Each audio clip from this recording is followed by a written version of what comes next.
Hey, what is up, everybody? This is Stevie Breach coming to you here with the news that I think broke yesterday. I'm not even really 100% sure if this news is really the real news or if it's just sort of being pre-thrown out there. I don't think it's been officially announced by WWE, but this is an announcement that really could come anytime. There's a lot of smoke behind it. That, of course, is NXT moving to the USA Network on Wednesdays, which to me is ultimately the biggest bomb dropped so far in the AEW versus WWE war that is going down, because as of right now, it's heavily speculated that Wednesday nights is where AEW is going to be taking place on TNT. It was going to be going up unopposed. Because that's one of the nights that doesn't have any wrestling on it.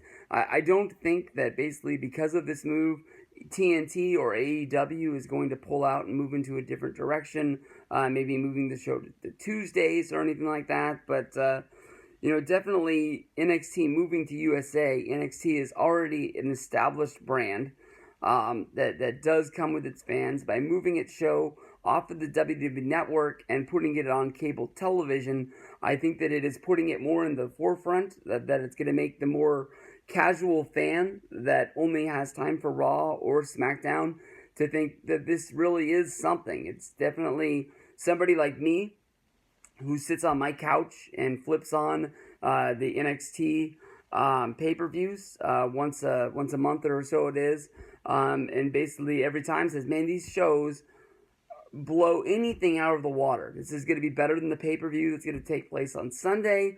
There's been debates where the NXT show is better than the WrestleMania show, and just sit to myself and say, why don't I watch NXT week in and week out? I understand the complaints I have as a cable customer who sits at home and Monday Night Raw and SmackDown. Everything is basically posted up live on WWE's Twitter, WWE's Facebook. I can watch the clips. I can watch, other fans, what they think about it.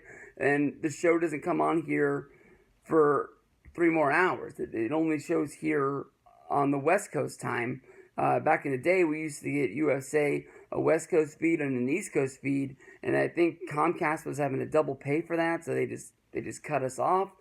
We don't get it anymore, and so I gotta sit here until 8 o'clock. 8 o'clock. It doesn't come on here at 5 like it does everywhere else to watch Raw. And basically, unless something really, really, really big comes on, I ain't watching it. And that's just me. But I have a chance to watch NXT week in and week out on the WWE Network live like everybody else does, or even on demand. I can start it whenever I want to, and I still don't. But it's gonna make it where it seems like it's more of a bigger deal. To me, this makes more sense to when Eric Bischoff and Paul Heyman were promoted. And it makes sense now why Eric Bischoff and Paul Heyman were brought back into their executive roles, and Triple H really didn't get moved up in the company as all. And basically, Vince McMahon at the time said that Triple H was going to worry about more expanding the NXT brand. This definitely is expanding it and bringing it into a bigger place. Definitely, we have the Bucks, Kenny Omega, Cody Rhodes. They're going to be thinking that this is direct shot on them, and how are they going to be able to make their show better to where people are wanting to watch this over NXT. NXT is already loaded up. You go take a look at their roster.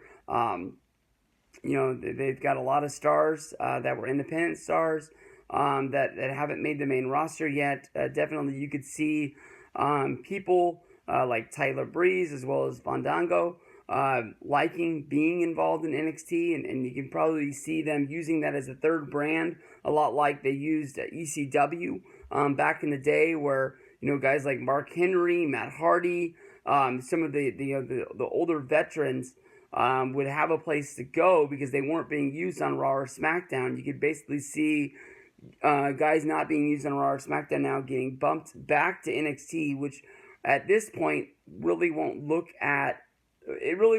like a huge drop, mainly because of the way they do salaries now these days. People won't be worried about the fact that the Performance Center down there at Keysale, what is it, Keysale? It's something sale, Full Sail.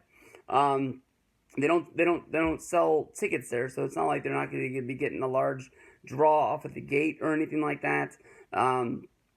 But you could see guys sort of in that role being used in NXT as well, which I think will sort of hurt the NXT brand as well a little bit. But every once in a while, they might send somebody there who might really help. If you can remember, it wasn't on one of the pay-per-views, or it wasn't on anything really big. It just happened to be on some television.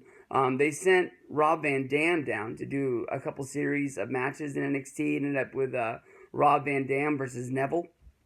I think it was for the NXT Championship, or it might have been building Neville up to battle for the championship, one way or the other. But that was really fun, and it made me tune in to watch what was going on down there. So this is a pretty big bomb to drop.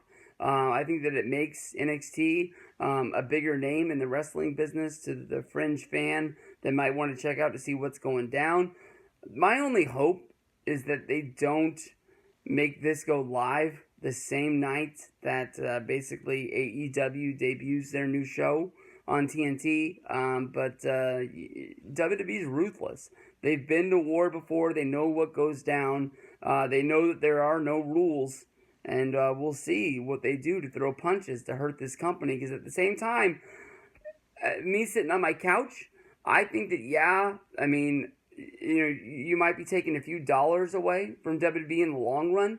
But definitely, as long as they can keep them as a number 2, where they're not like too distant, that doesn't really affect them at all, and a number 2 that doesn't really come onto that you really think they have a chance of taking over that number 1 spot, it's only going to be making wrestling better for the fans and keep fans engaged longer than when there is no number 2 to really care about, and WWE really slacks off to the point where it just looks like nobody cares what the hell they're putting on television anymore.